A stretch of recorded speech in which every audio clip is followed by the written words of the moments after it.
Misha is my sweet, caring, and kind little boy who is always happy to meet new people and give big, gigantic hugs.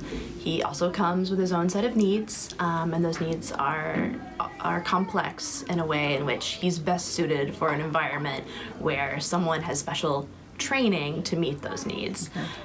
Misha comes with cerebral palsy, which affects the ways he uses his limbs, so you may see him out on the playground in a walker. It's called a gait trainer, so it's helping him learn how to support his body and walk.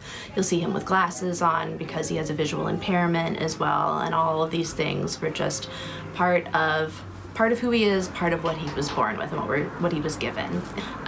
Misha's done incredibly well with what he's been given. He's very receptive to his teachers and therapists who work with him. And a school like Kidango, where there's a set schedule for all 5 days of the week that he can rely on and know that structure. There's a set group of people who are going to be there for him, and one of those special people is a development specialist who's specially trained to take what Kidango's offered as their developmentally appropriate curriculum and then adapt it to his exact specifications and needs. I couldn't dream of a more appropriate, classroom setting than what he has here. And in it, he's thrived. He's loving his peers, he's taking on new language, and he absolutely looks forward to coming every single day. State funding has remained stagnant in early intervention for a number of years. It's really hard to maintain a workforce at this level. We want people to have advanced training, advanced degrees, and at the rate that we're currently being paid, it's really hard to even make ends meet.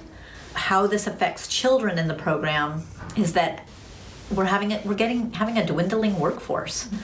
There are waiting lists for developmental specialists, even to go into the home-based programs.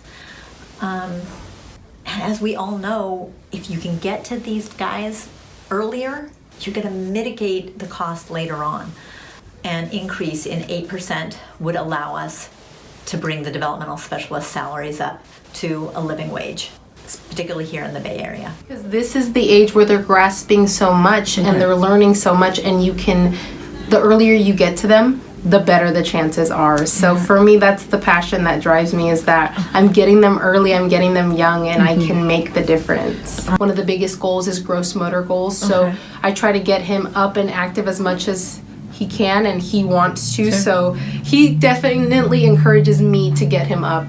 Before it was us doing all the work, now it's him, and he's out of the chair and he's like, take me, let's do this, let's go. So we focus on quantity, which is great, but also, if there was another developmental specialist in there or another teacher in there with me, we can reach more. We can do more with the kids. It can be 2 developmental specialists to 3 kids, and all 3 kids are getting their goals met. I hope this is the next step. I hope when I get my master's, I can continue to stay here. I have other goals to do different things when I get my master's, but if I could stay in this field forever, I would do it. But we also have to remember where we're living.